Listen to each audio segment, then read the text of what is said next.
So, welcome to the Saturday morning call. This is actually designed for the United States in Friday evening, but about half the people on uh, the call right now are actually on this island. So, welcome everybody.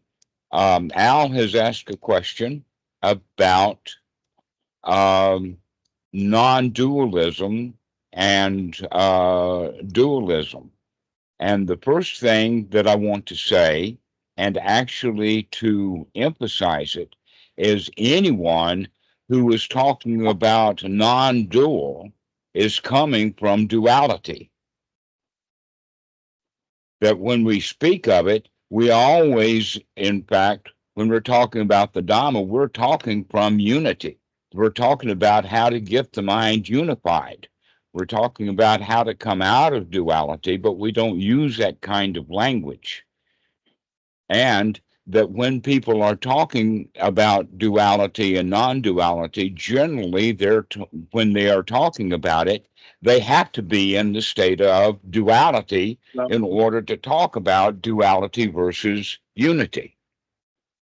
But when you are in unity, that's just what we're talking about. So that's the first thing to say. Now, let's talk about then how to get the mind unified. Or what does unification actually mean? And that most of the Westerners are raised in a duality kind of mentality. For instance, mother and child, uh, children and adults, workers and bosses, government officials and prisoners, all kinds of dualities that we find in this culture. And that these are actually personality kinds of things. And so, uh, inside and outside is another way of looking at duality. And that most of the time we spend thinking about what's on the outside and don't spend much time looking at and investigating what's going on the inside. And in that regard, we confuse what is reality and what is stuff we make up. So that's a different way of looking at duality. Is what's real is unity, and what stuff we make up is then not real, and therefore creates a duality. So, um, almost all of Western culture is made up. Religions are made up. Countries and borders and boundaries are made up. Languages are made up. Stories are made up. The most important one to recognize is that religions are made up. They're not real. And often they're stories about something that happened so long ago that it's not real at all. It's just ancient history. And by the way, history is not really what happened. What's in the history books never reflects what's actually happened in the past. And so all of that duality is there. And so the way to start to work with this is by following the teachings of the Buddha. You can another way that you can think of it then is that whenever we are in duality, we are probably in a state of dissatisfaction. And that when we're in a state of unity, that means we're in a state of satisfaction. That when we get real, real is okay. It's when we want real to match up with our ideal, our design, our philosophy, our rules, the way things are supposed to be, the way things that should be. And that's what creates the duality of it should be this way. You're supposed to go to school, right? The reality is the kid's playing hooky. But calling it hooky is from that duality. So let's recognize then that the real point is what the Buddha said was, I only teach one thing, dukkha, dukkha nirodha. That's the only thing that he teaches. And that by teaching dukkha, dukkha nirodha, that gives us the Four Noble Truths. And the Four Noble Truths basically is that dissatisfaction exists, which means duality does exist. The difference between how things really are and the way we want them to be. That in fact we can look at it as it's not just a duality, it's actually a trinity. And what is the trinity? One is reality, the other one is how it is supposed to be according to some standards, according to some rules, laws, rituals, ceremonies, etc. And then the third one is what we actually want it to be, our desires. So there's not just a duality, there's a trinity. The Father, the Son, and the Holy Spook. What is the Father? That's how things are supposed to be. That's the laws, the rules, the 10 Commandments, the 5 precepts, the Sharia law. All of that is the Father or the parent or the bosses who lay down the laws or the rules for everybody else. And then the Son would be like in each one of us, there is a child. We started out as a child, and almost all of us, if we're lucky, remain a child rather than, let us say, a child who thinks he's an adult, which is what most people do. Uptight. And so that's a delusion. If we stay a child, then we're just a child. That's unity. But if we're a child who thinks that we're an adult because we're over 20 years old, then that's a duality. So you see this unity and duality stuff is all over the place. So we can really then look at it in the sense of what's real and what's not real. And to finish the story, we are all a child. We're the son of the guy who makes all the rules. But then we have the Holy Spook, the air, the atmosphere that we live in, which is actually what's real. For instance, there is a sky. I don't think anybody, even an astrologer or an astronomer, would claim that there's not a sky. But what there's not, what is part of the duality, is that there is a sky daddy who's got binoculars that are so powerful he can see right into your bedroom. And that's part of the duality, is all of these rules that we have. So where do we go from here? Well, if we can understand then that all dualities create dissatisfactions, then we can get to the point of what the Buddha is actually teaching. And what is he teaching is that if we can see this duality, if we can see our own dissatisfactions, if we can see our unwholesome thoughts, by being able to see it, we have the opportunity to change it. If you can't see it, if you can't change it, you can't eat it for dinner. If you can't catch it, you can't eat it. But if you can catch it, you can change it. This is the whole point, is that now we can say that there's yet another duality in the sense of that which you can see, touch, taste, feel, see, experience, and that which you made up.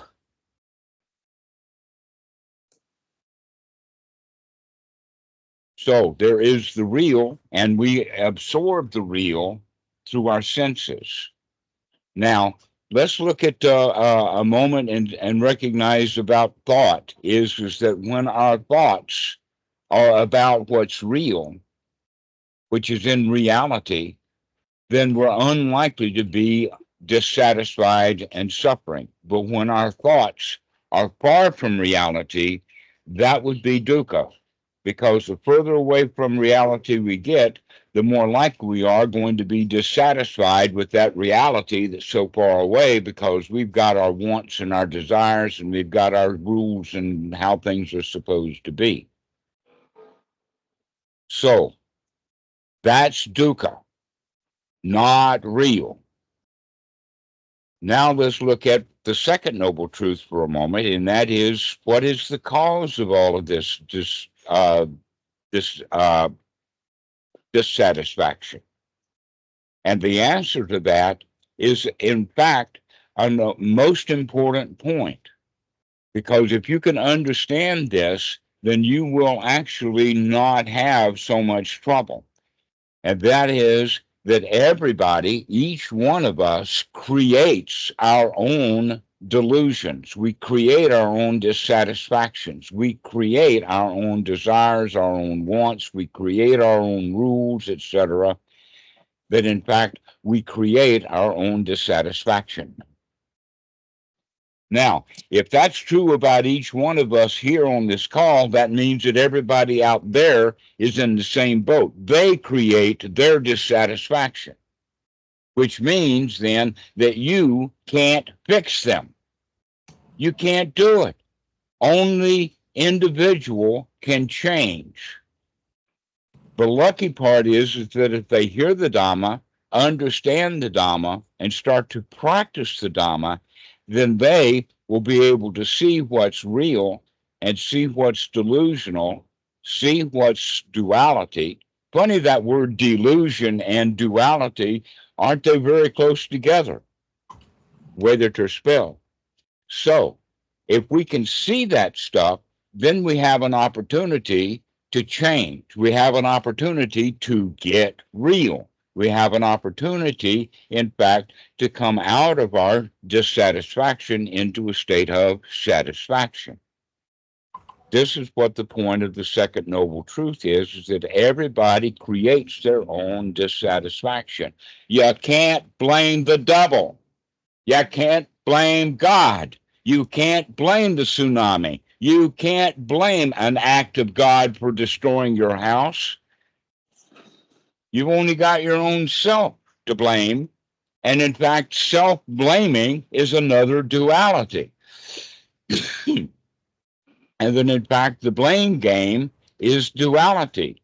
Oh, it's not me, it's me. Oh, it's not me, it's me. Or, oh, it's not me, it's me. This is the way that we have this duality going on. Or if it's not me, it's her. She did it.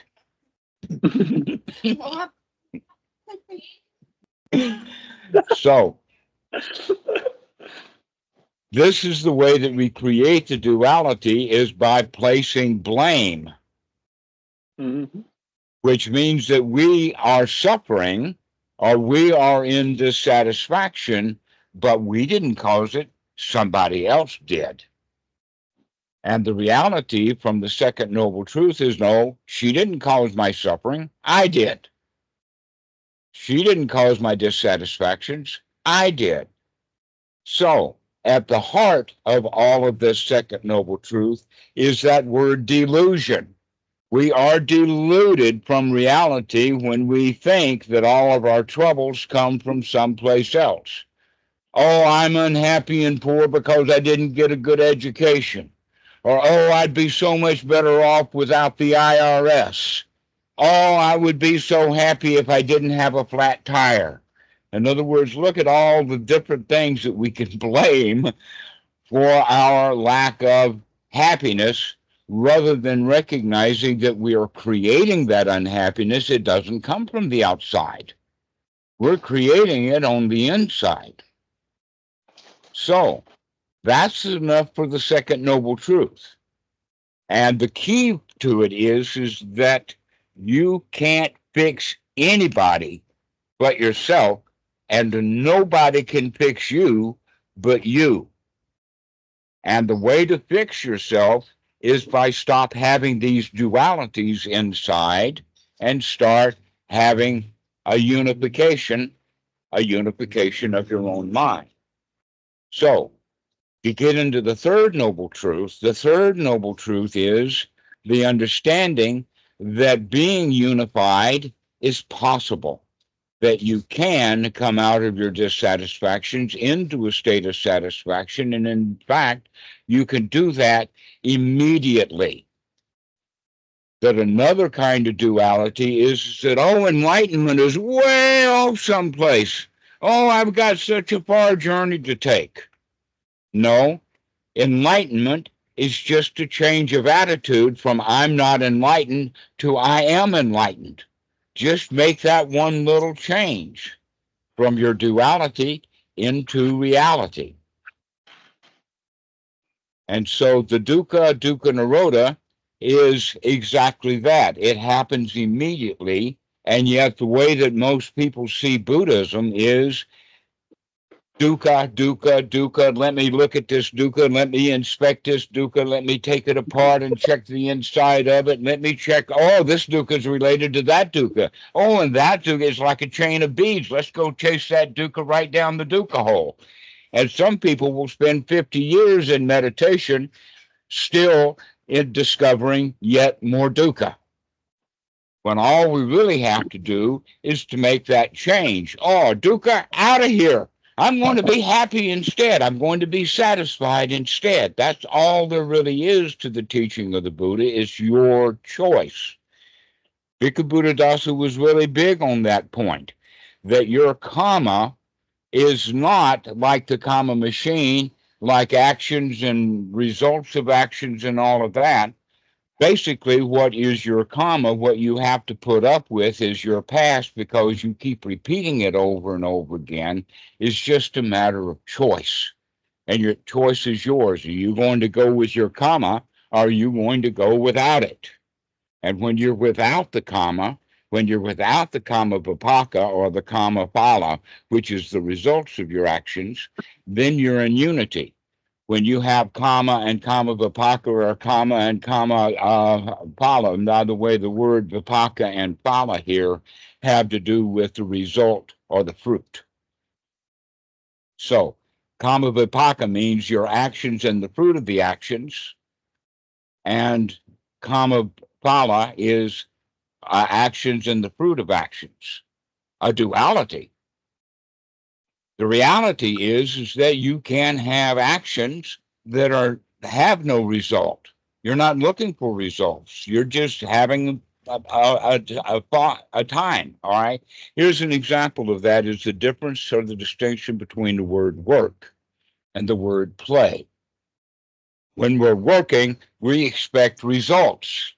When we're playing, we don't expect any results. We're having too much fun right here in the moment to expect results. And if we do get some results, let's just go play with that too. Let's not make it into work. Let's just have a ball. Let's play with it. That's the reality, is that there really is no result. I mean, look at civilization. For thousands and thousands of years, people have been trying to improve civilization. Do you think that they've got it right yet? Or do you want to make it another change?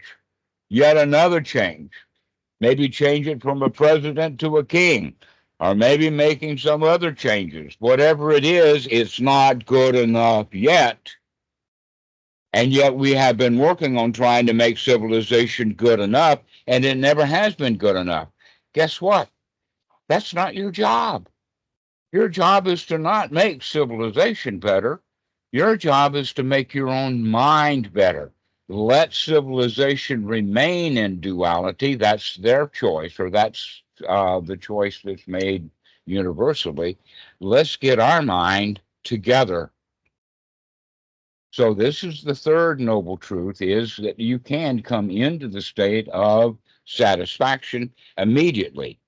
And then you'll go back into dissatisfaction. You go back into the duality. And then if you practice correctly and see what's going on, you can come right back into a state of unity, a state of satisfaction. In and out and in and out and in and out. But as we keep coming back into it, we develop skills at being able to come back into it easier and easier, and begin to stay in it more and more. but we will still go back into duality. The problem with it is that when people go into the duality, they don't like it. Instead of saying, hot dog, I've got an opportunity to go right back into unity again. In other words, when they see that they're in duality, they want to remain there. They want to fuss at themselves. Oh, my mind has wandered away. Or, oh, I'm not practicing correctly. Or, oh, I haven't practiced for so long. Oh, poor me. Rather than, hot dog, I see that opportunity to come right back into unity, right back into a state of joy and happiness. So, this third noble truth is an important point, that it can happen immediately as soon as you make the choice to come back into it, into a state of unification. Throw out all the rules, throw out all of the shoulds, woulds, coulds, and oughtas and idealisms, and also throw out all that we want, and just be satisfied with the reality that is. Because guess what? You ain't strong enough to fix reality. Sorry, dudes. Reality is real, and you don't have much choice other than to hate it or to be in it. And when you hate it, you're creating your own duality. But when you're in it, you're back into unity.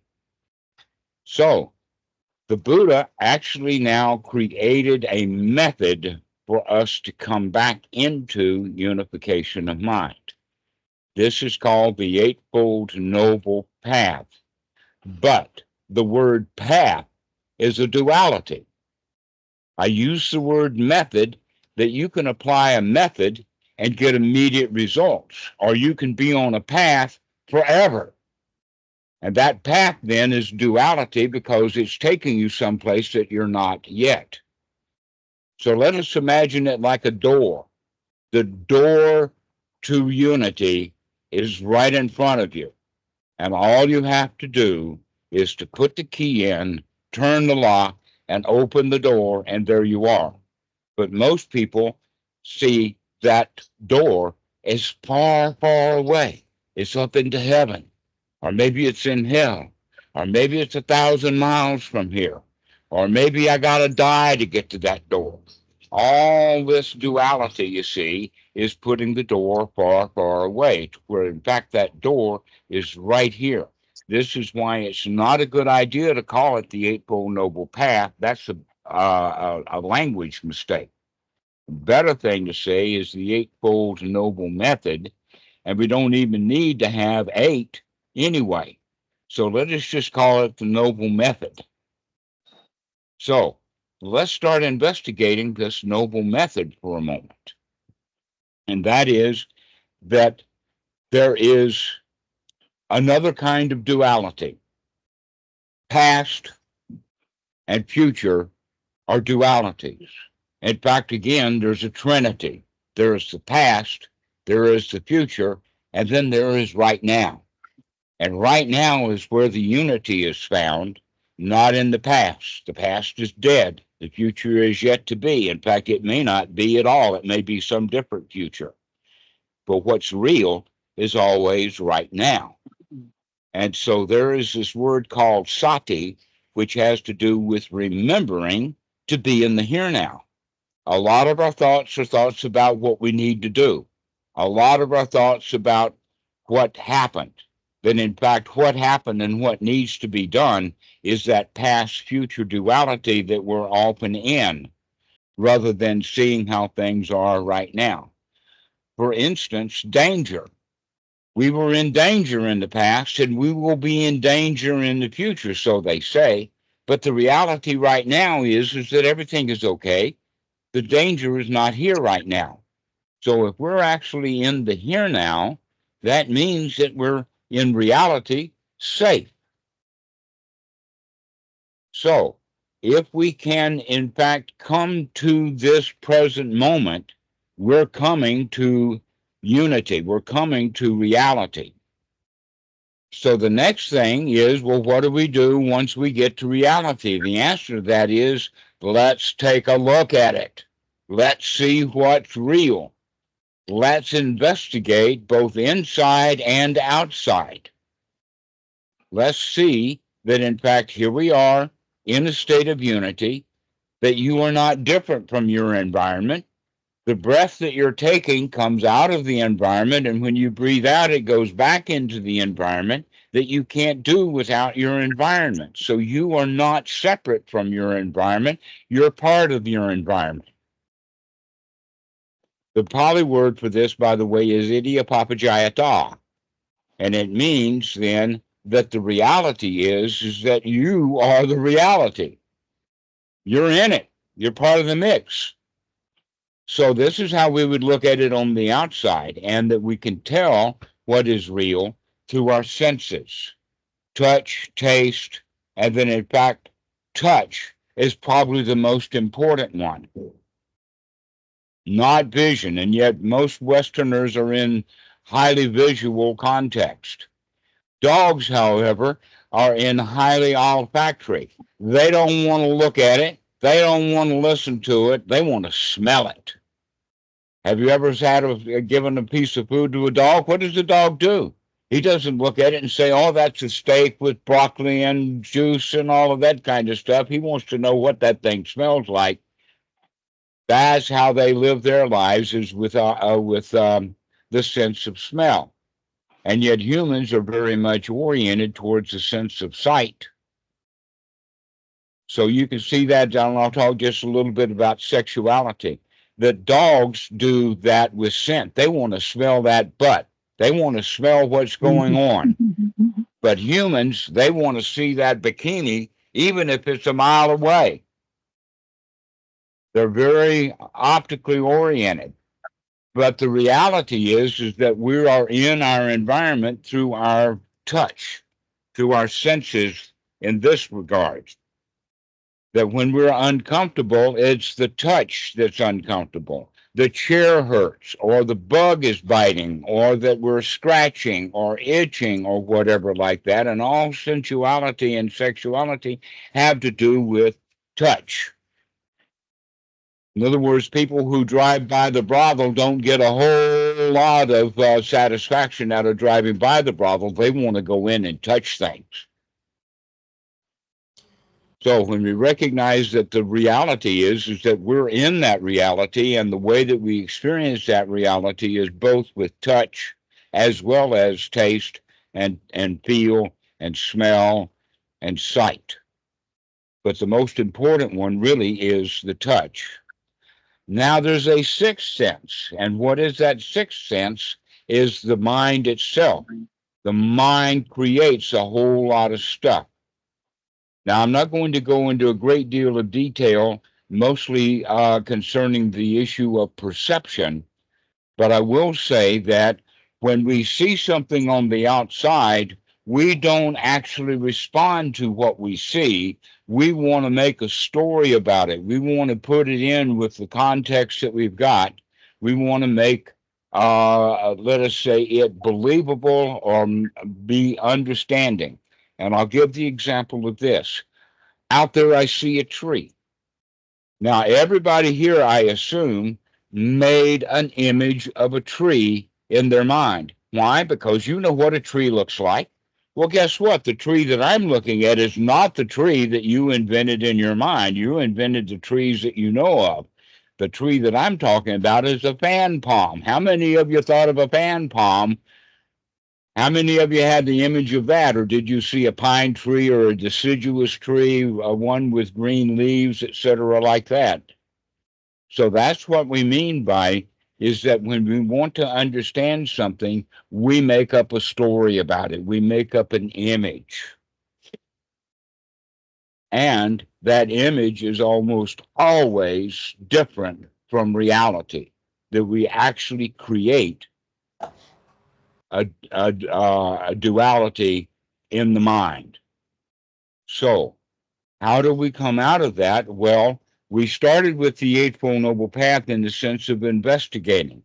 So now, instead of investigating the world that we are part of, now we're going to start also investigating what we are thinking, what we are feeling, our attitudes, and all of that kind of stuff.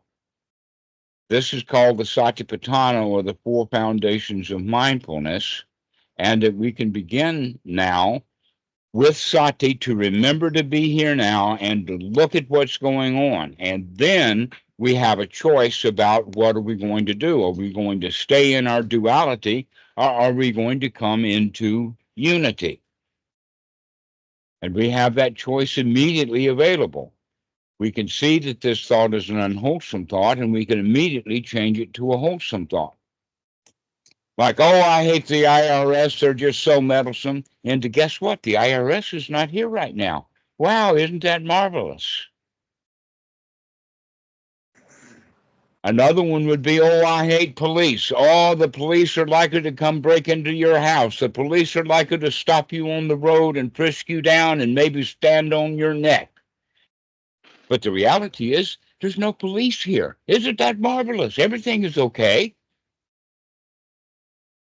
This is the way that we want to start listening to what's really going on, to start seeing what's really going on. The reality is that we don't have to deal with the stuff that we think up and dream up in our minds.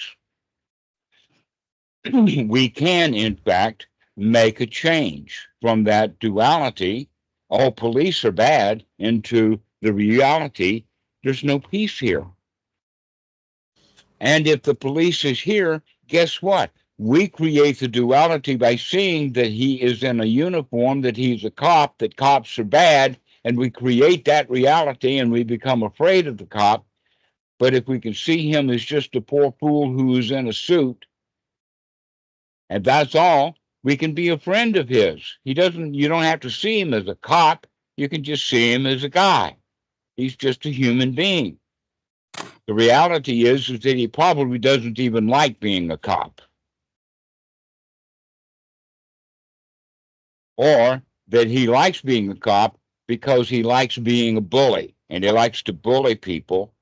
But the reality is that he would rather not bully people. So let's treat cops in a nice way. If you befriend him, he will befriend you. If you're afraid of him, he's going to pull his gun out. You think you've done something wrong if you're afraid of him, right? So you're creating your own reality. So the way to handle this is to begin to see things not, in fact, the Buddha recommends, let's get into seclusion. Let's not deal with reality when we've got to really deal with reality. Let's go into seclusion.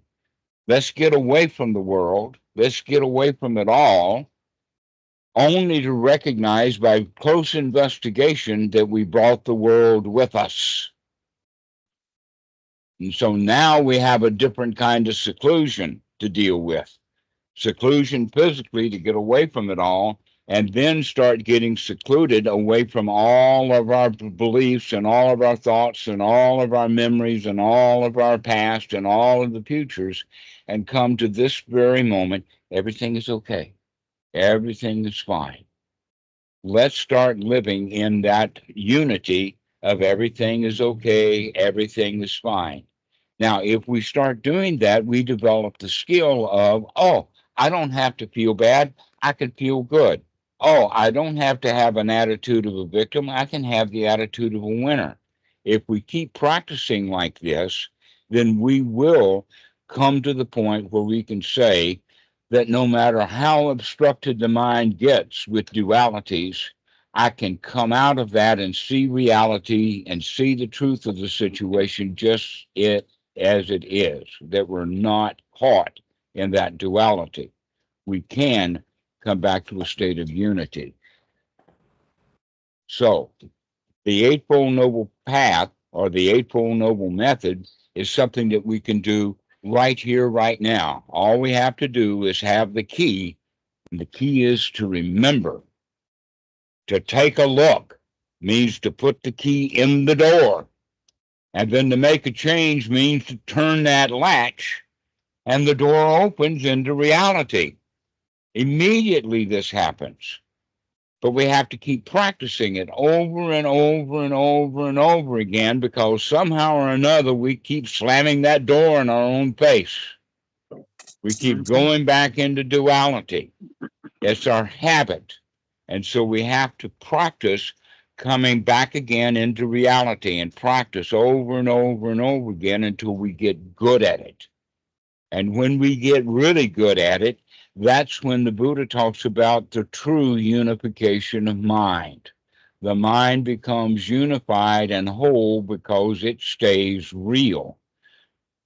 By staying real, that means we stay in Eric Burns' speech would be in the adult. Now, the parent that I was mentioning, Eric Byrne calls that the parent ego state that has all the shoulds, woulds, coulds, all the things that should be, all the idealism. And then the child is that reptilian part of the brain, which controls our feelings of liking and not liking, and that we, in fact, can use the frontal cortex, the adult, to see that and to start to change our reptilian brain and start changing our temporal cortex or the mammalian brain. So the human brain is divided into three parts. So this is why I'm saying that it's not really a duality, it's a trinity. But if we stay in the adult mental state, looking at how things are as real, rather than developing our desires of what we want it to be, or stuck in our states of how things should be. If we can come out of how things should be and how we want them to be and come back into reality, this is unity. And we can do that. We can do it anytime that we remember to do it. And as we keep doing it, we'll get better and better at it. So the key point is to become satisfied with this present moment. If you're satisfied with this present moment, you've got everything that the Buddha teaches. The Buddha teaches dukkha, dukkha, nirodha, which means dissatisfaction, and come out of that into a state of satisfaction. When you're in a state of satisfaction, you've got everything that the Buddha teaches. Enlightenment is not way out there. Enlightenment is just having a light heart right now. Enlightenment is not to drop a big burden someday. It's to drop your burdens right now. Mm-hmm. So, in fact, future Buddhism is part of duality, and present Buddhism is unification. Just to come to this present moment and be here the way things are is okay. We actually live in a paradise. If we could only see it that way, just recognize, hey, this is good enough. Now, there's another kind of duality, and that duality is that we want to know how to practice the Dhamma correctly. And a lot of people will have a lot of doubt about it and want to know this and want to go read suttas and want to go read more books and figure it out, and then they'll practice correctly. Well, that's a duality. When I do this, then I can practice. No, you don't need to know anything much. All you need to know is you've got a choice. Make that choice right now. Come out of your dukkha right now into a state of joy. Brett, you had a question or a comment? No questions. Oh, no that's question. Yes, you did. Okay. Not a question. I was merely going to post-pinned to your skillful statement that did not the Buddha say, and I believe he did say, that the future is unmade. The what? The future is unmade. Right. It's not worth worrying about. Yes, it doesn't exist. And whatever it is, when it comes, it ain't going to be what you dreamt it up to be. No matter what you dream, it won't be that. No matter what you dream, it's not going to happen like that. Something else going to happen. An example of that was the election. Everybody thought that we were going to have a winner or a loser. Oh, no, we have two winners and two losers. And there's a story about that. Mullah Nasruddin was known, the police, on the town square, he had a little shop, and at lunch, he always went to the same little shop. And right across there was the police station. And this cop watched Mullah Nasruddin every day at lunchtime, would leave his shop and go to the cafe. And so to play a trick on him, the cop came out and says, Mullah Nasruddin, where are you going? And he says, I don't know. I don't know. And the cop says, well, of course, you know, you're going over to the cafe. And the mullah says, not sure. And so the cop got angry and arrested him and took him to the police station. And as they were entering the police station, Nasruddin said, see, I told you, I didn't know where I was going.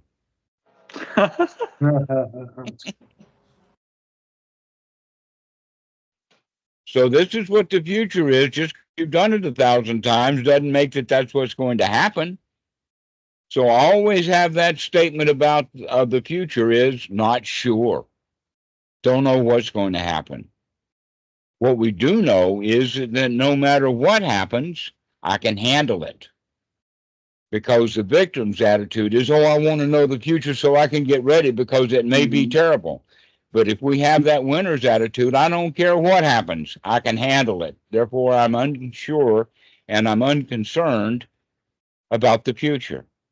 Yes, Edward, go ahead. I got a question. How do you tell the difference between wholesome desire and unwholesome desire? Well, guess what? You wouldn't necessarily call it desire. Desire is what you want.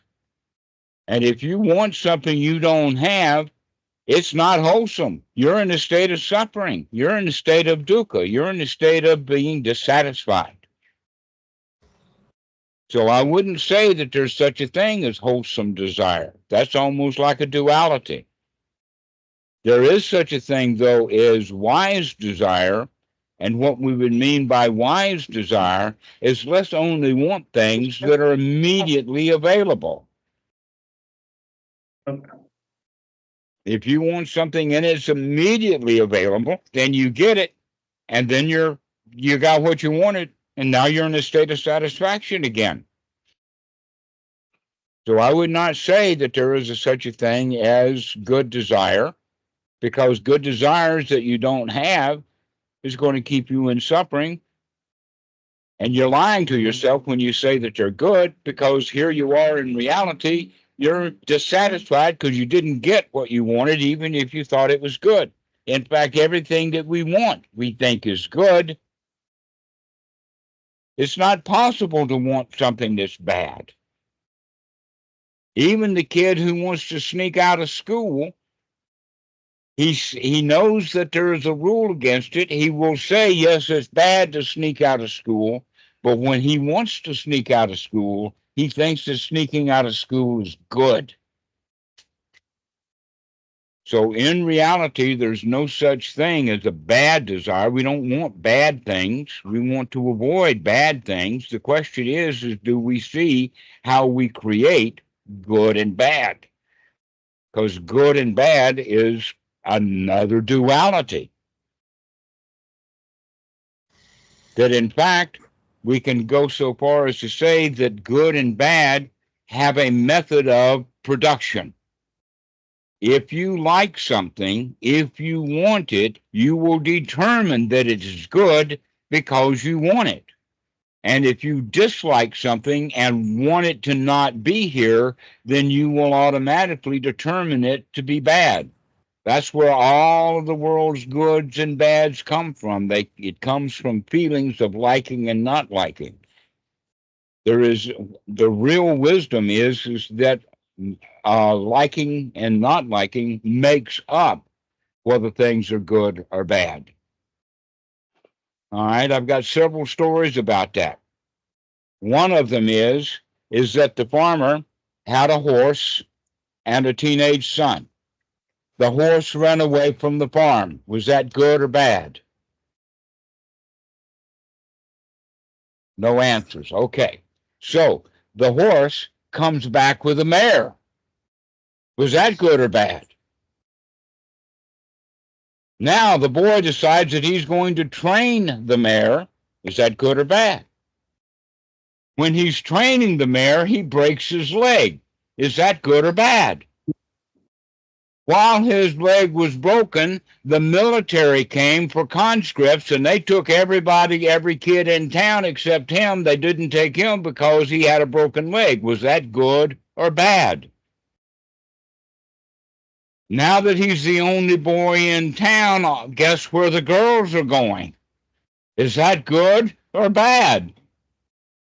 You see where this is going?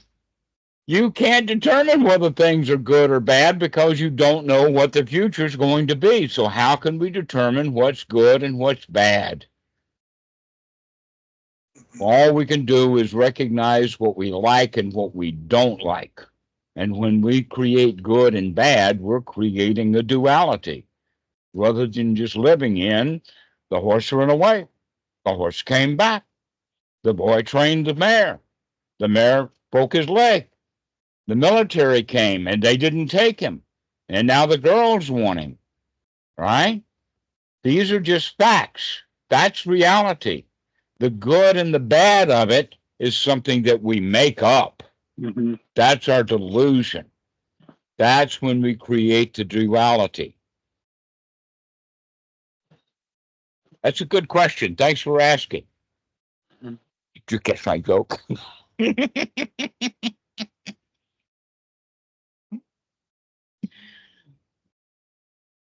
So does anybody else have any questions?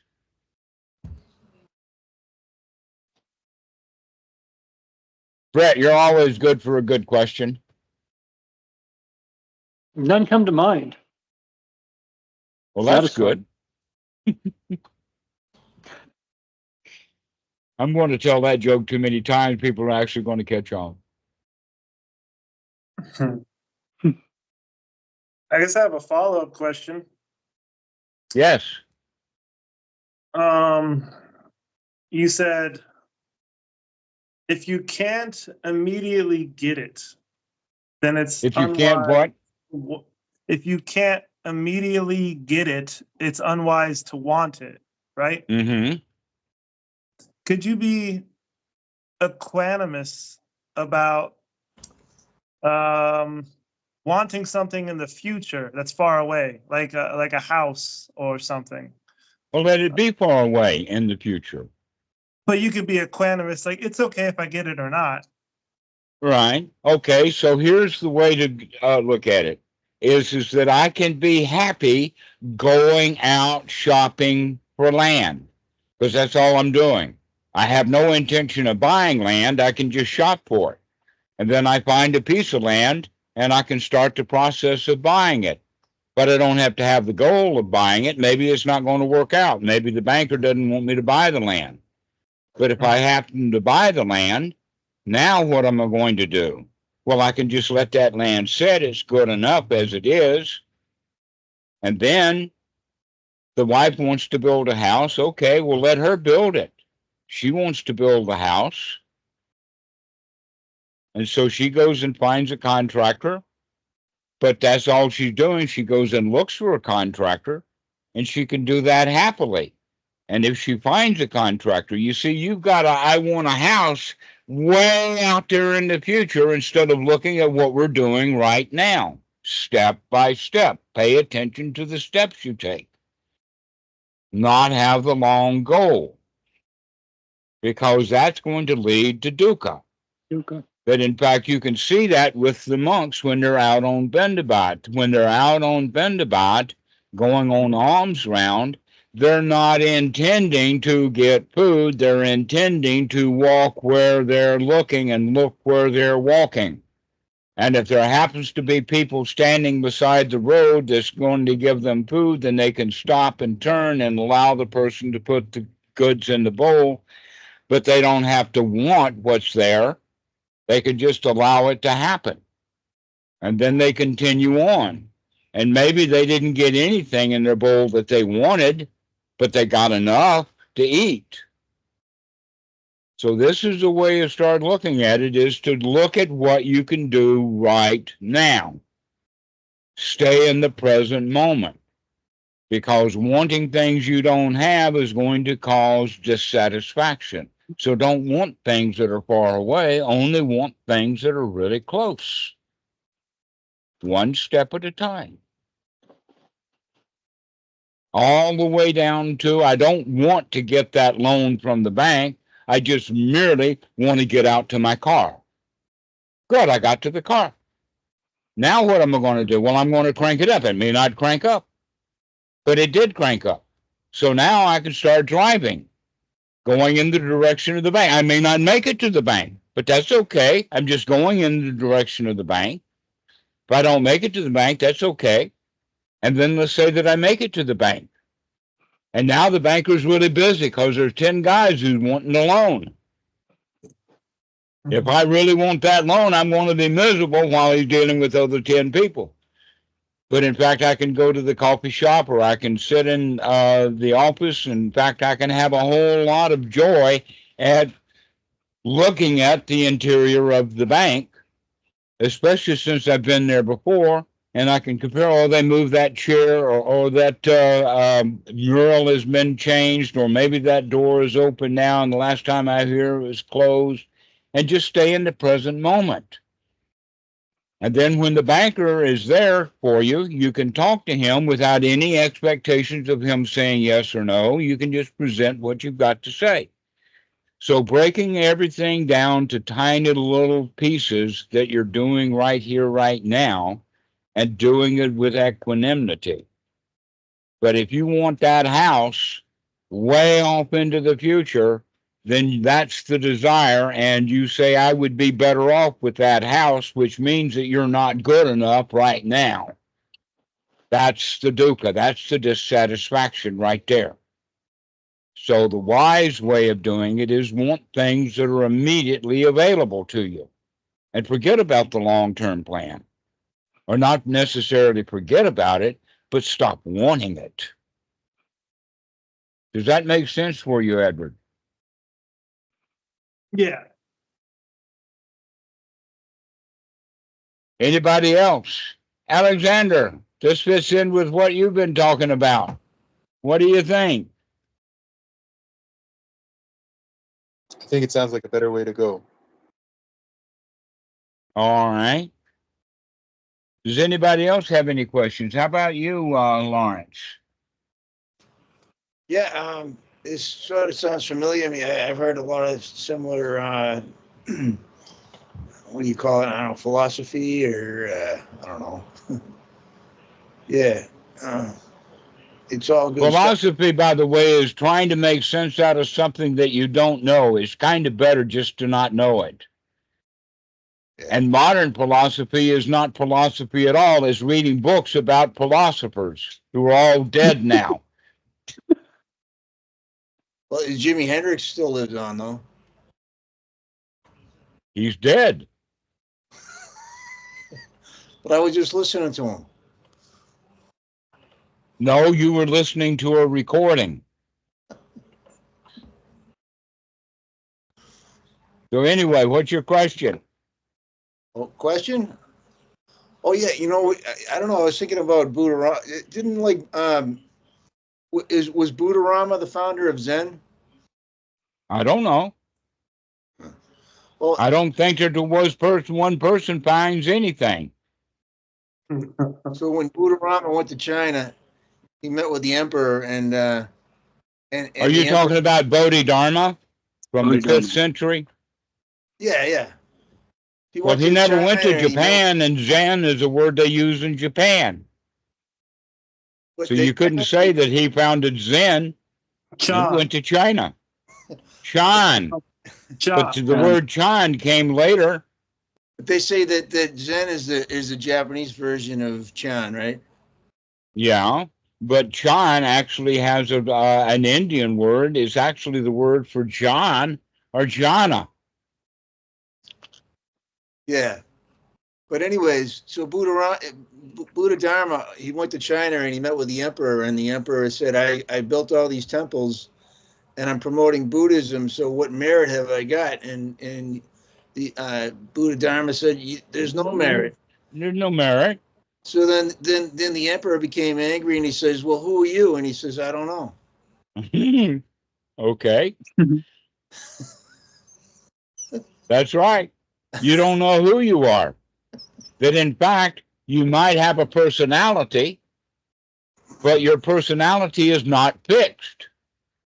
Most people identify themselves as my personality, and they talk about it, but in fact, the personality is changing.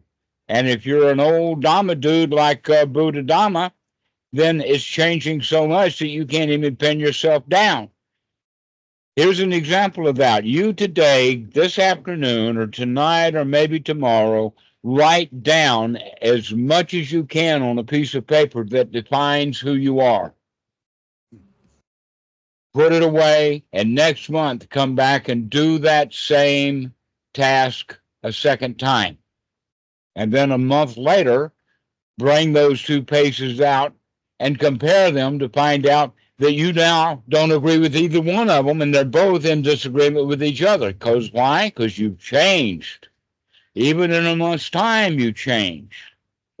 Well, that's like meditation. Like I observed the end of all phenomenon, because all phenomenon are transient.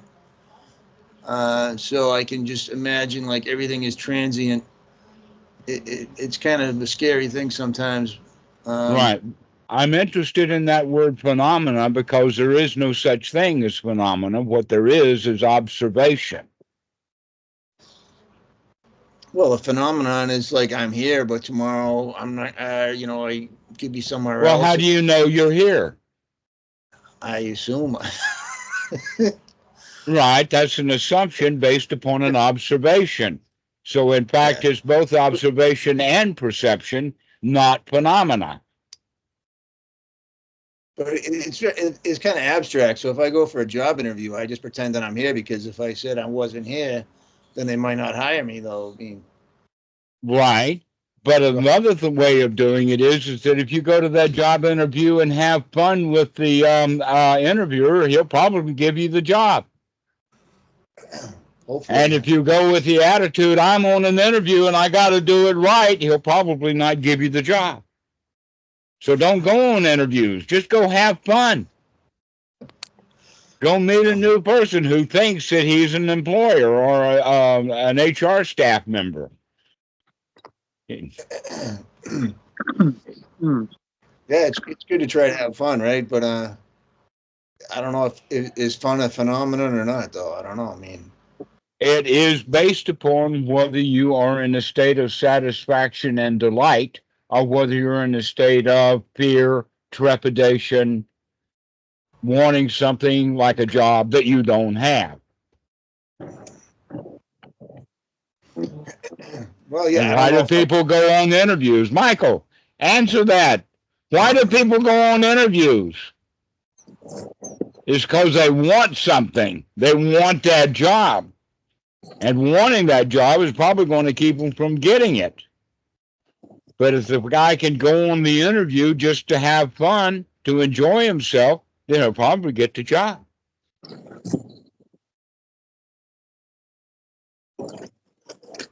I don't need that job. I don't need that job. I'm here to have fun.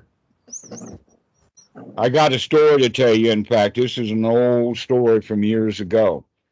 You know, people have strange hobbies sometimes. Well, one of the hobbies that I had was that I would go on interviews for a job I did not want, just to show off to myself that they wanted me when I, in fact, didn't want the job at all.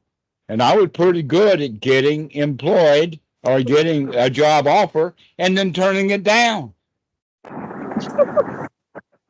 There was, in fact, a time when I went to California. I was living in North Carolina at the time, and I flew to California into San Diego. In fact, I had a marvelous weekend. They paid for it all.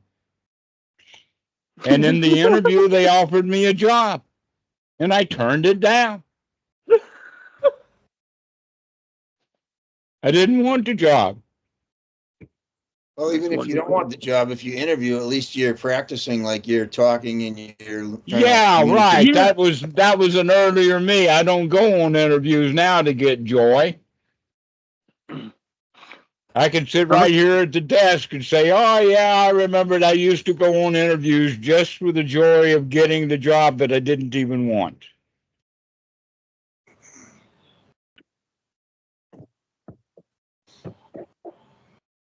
So that's the way to go get a job, is don't want it. Let them want you.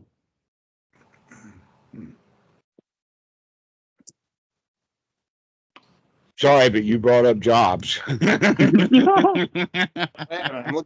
looking for a job, yeah. So, you know. Well, don't go looking Me for too. one. Just go to an interview and have fun at it. I know, but I have to spend They're all on the time internet. like studying and applying and all, sending out resumes, and that's what I spend time doing. I mean, It's fun. Well, as far as I know, sending out interviews is a good way to not get a job. Mm. Because the HR people, they don't want to go through the stack of interviews to figure out who they're going to interview. No, go through an employer, what we call a headhunter. Let the headhunter sell you into getting that interview, and then go have the interview and enjoy it. But sending out resumes, I don't think anybody's gotten a job by sending out 10,000 resumes. And what do you want? Oh, I need that job. I'll send out another interview and another resume and another resume. By the way, the same thing happens on these dating sites. It's exactly the same thing. If you want a girl, you can't have one. If the girl wants you, now you've got. So don't want a girl.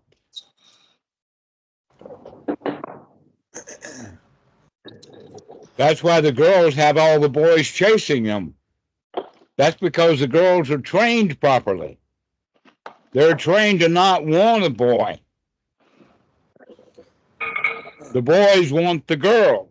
And so the boys are the ones who do without. They're the ones who suffer. So turn that around. Do the Sadie Hawkins bit. And don't want the girl. And if you don't want a girl, they'll come flocking. But if you want them too much, you're suffering, and they can see how bad you suffer. You want a girl so bad. And that's not attractive. Wanting That's is not attractive, stupid. right? Being in a state of desperation is not attractive. Never. Being on top of the world, that's attractive. People want to get with that when you're happy, when you're playing, when you're joyful. Mm-hmm. Then others want to be near you. So this is the whole point that I'm making here, is go not just to interviews and not just on dates, but go your whole life as if you already had everything you wanted.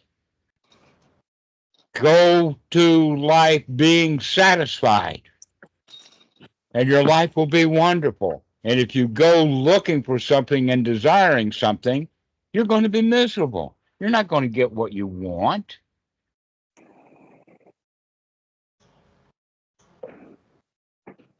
That's the loser's mentality, is out wanting stuff.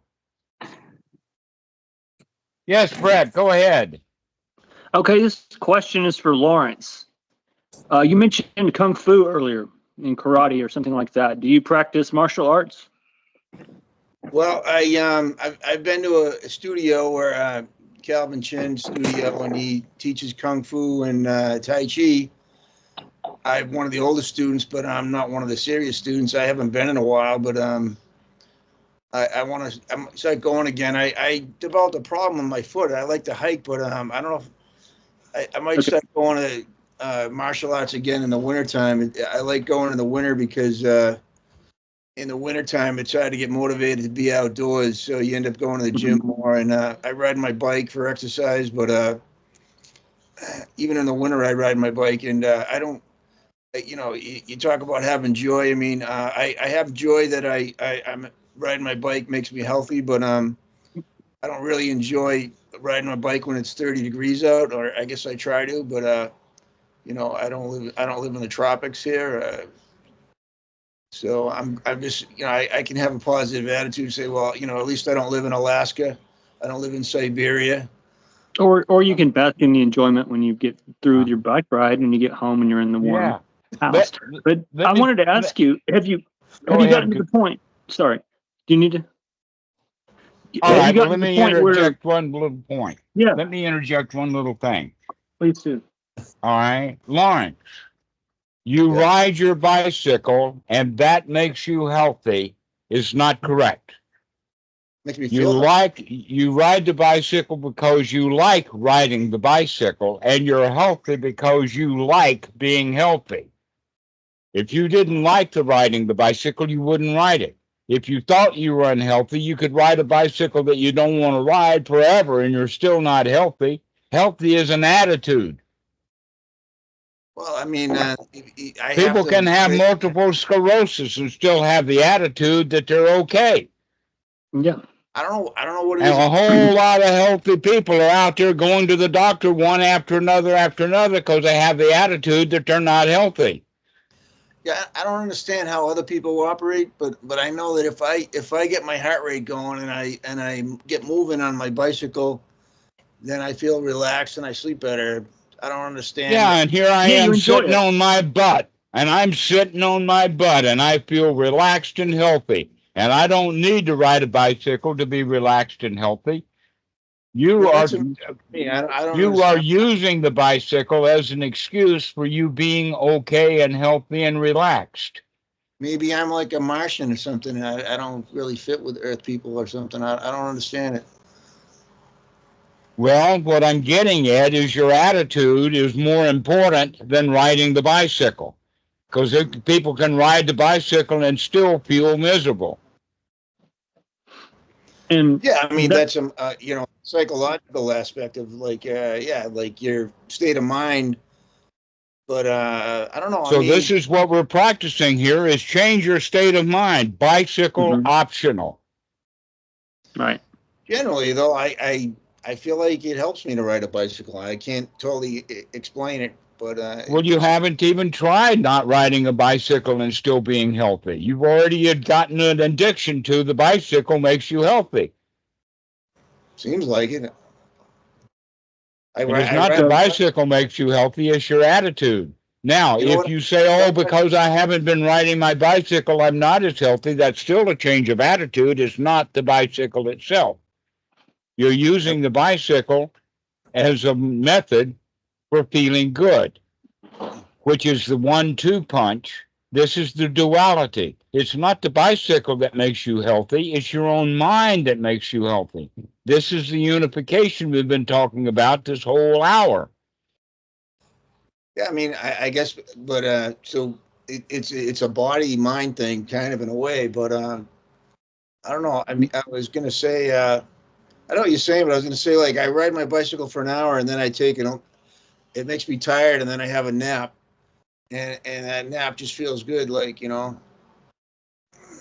Yeah, I can take a nap and feel good, and I don't have to ride a bicycle to do it.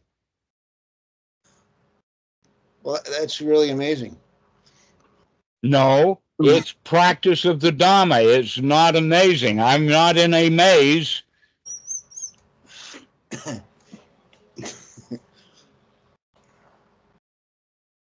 Well, go ahead, Brett. Now it's back to you.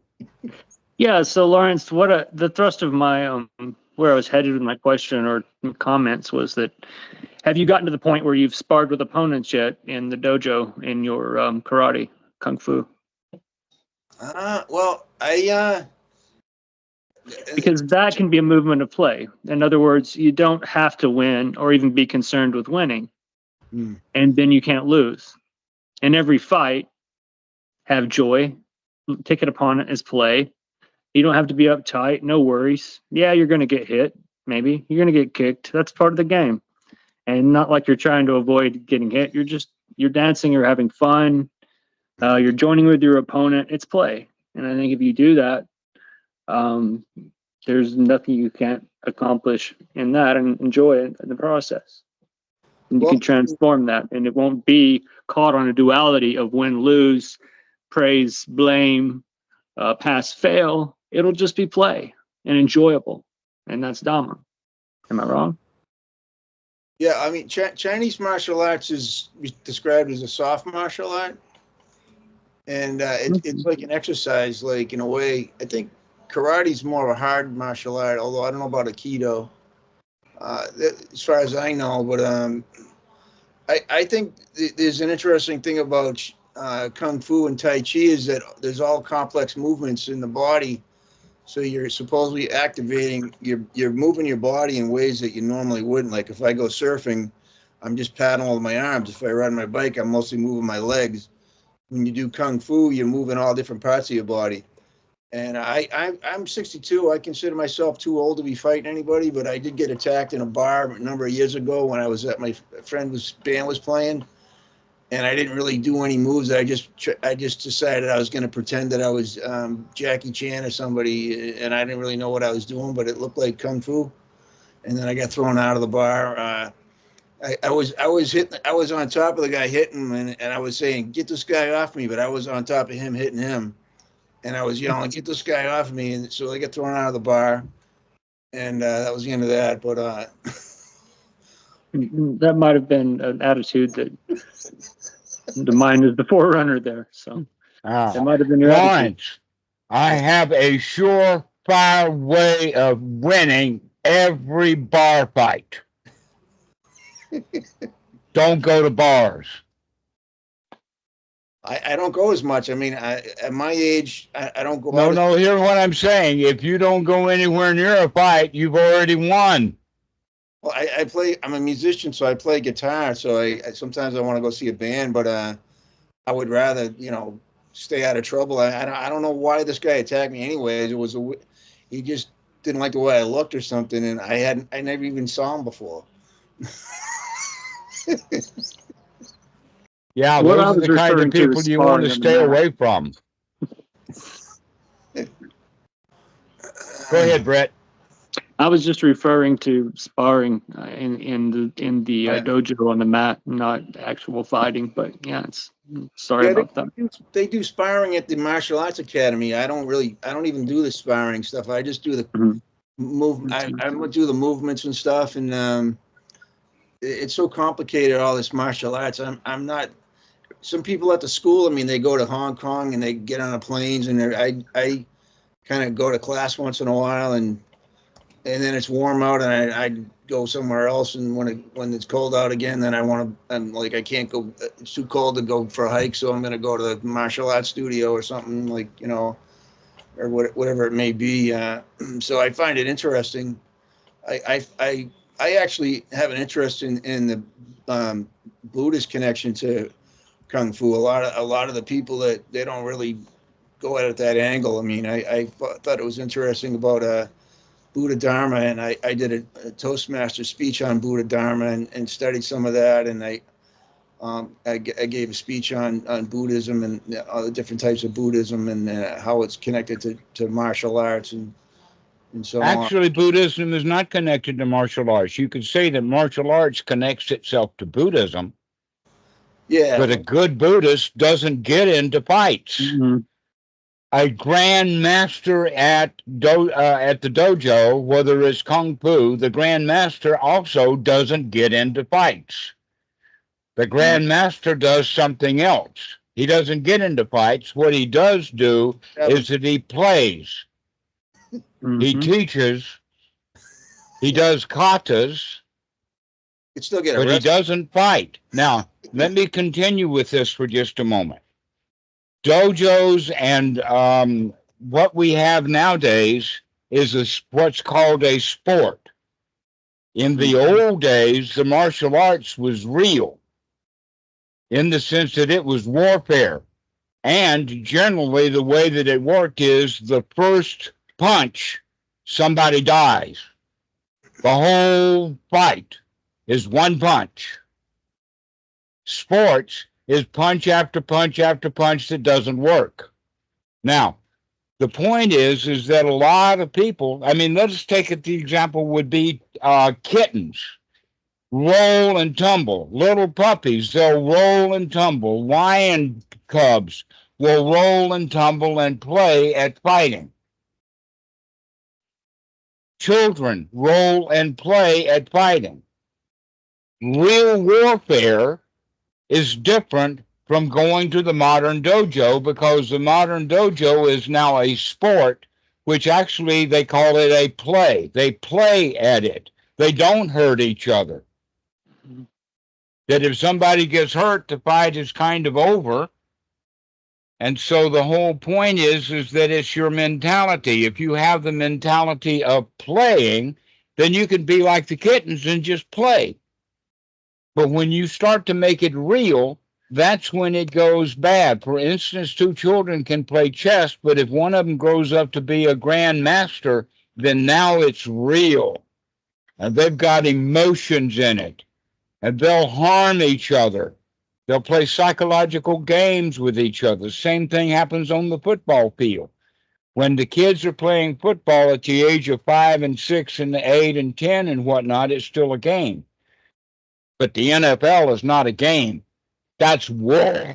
It's just got rules. That's how come I quit football, because when I was in 8th grade, I was having a lot of fun. And then when I got to varsity, the coach, all he did was yell at us and make us run around the field and hit us and everything. And I get sick. That's because he was at war. He didn't want you to have fun. He wanted you to win. So winning is when it is warfare, and play is when it's real. War is duality. This team against this team. Win, lose. Win, and lose. when you're playing together, there's no winners and no losers. I had to admit So this is the teaching of the Buddha. The Buddha's teaching is, let's stop making it a war. Let's stop the competition. Let's just start having fun together. No war is necessary. Everything is a game that's harmless, and there are no winners and no losers other than people enjoying the game. And if you're enjoying the game, then you're the winner. And if you want to win, you're the loser. And so that coach that you were talking about, he was a loser. That's why he worked you guys so hard, just because he wanted to be a winner. That was desire. He was in a state of being dissatisfied. I wasn't happy either, because I didn't like the situation, but I had to quit, Well, what I'm hoping for is for you to come out of the story and start listening to what I'm actually saying. So just use that as an example of that war is when we're trying to make it real because we have desire. That's dukkha. And the whole teaching of the Buddha is to come out of that into a much more happy, playful attitude. That don't make it real in that sense, because playing is real and fighting is duality. Yeah, I know, it makes sense. And it reminds me of in Chinese martial arts, you try to relax, right? So if you get upset or angry, emotional, then it can throw you off balance. And it reminds me of the Bhagavad Gita. Actually talks about warfare, but it points out like that you can be like in a war without having to be emotionally disturbed. Like just like a soldier, like he's in a war, but it's not a war. That's the whole point. When your attitude changes, you're not in a war. The people who see it as a war, they're the ones who feel bad. They don't like it. You're not in a war, but you could still have like weapons and well, whether you're in the war or not is the attitude. Please understand what I'm saying. War is an attitude. Play is an attitude. If you can change your attitude about life so that you stop warring with reality and stop warring with other people and just enjoy the show, now you're going to have real happiness. Real happiness comes when things are no longer important and they're just having fun. That's the teaching of the Buddha, is to stop making things important. Stop creating a reality that's different from what's actually real. And what's actually real is humans can get along really well together. We could be happy together. But when people want stuff, then they start wars.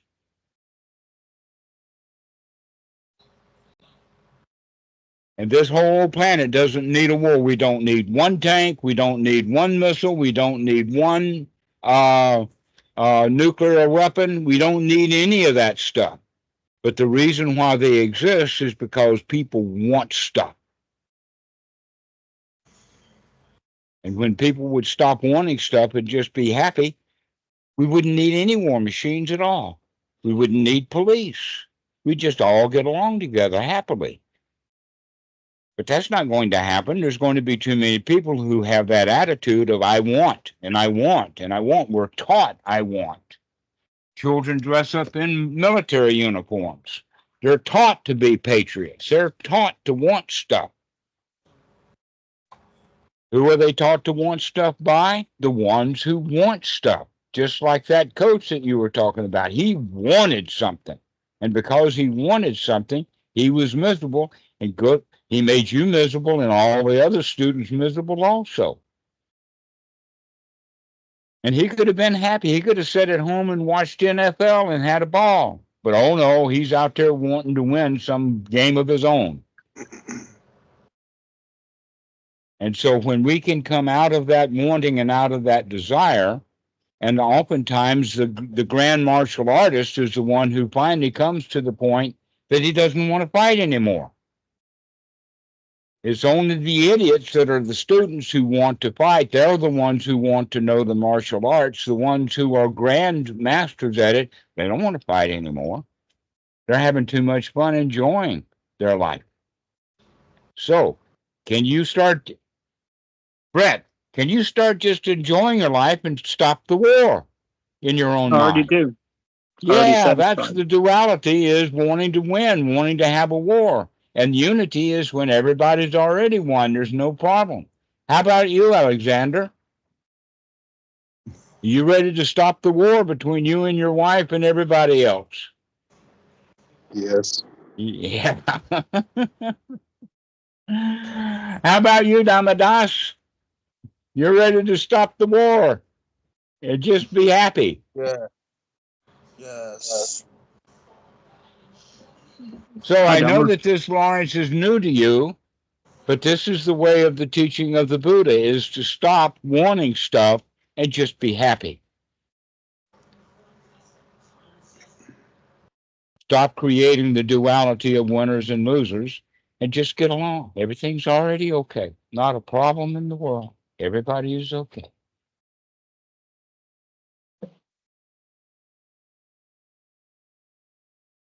Michael, do you have any last words to say?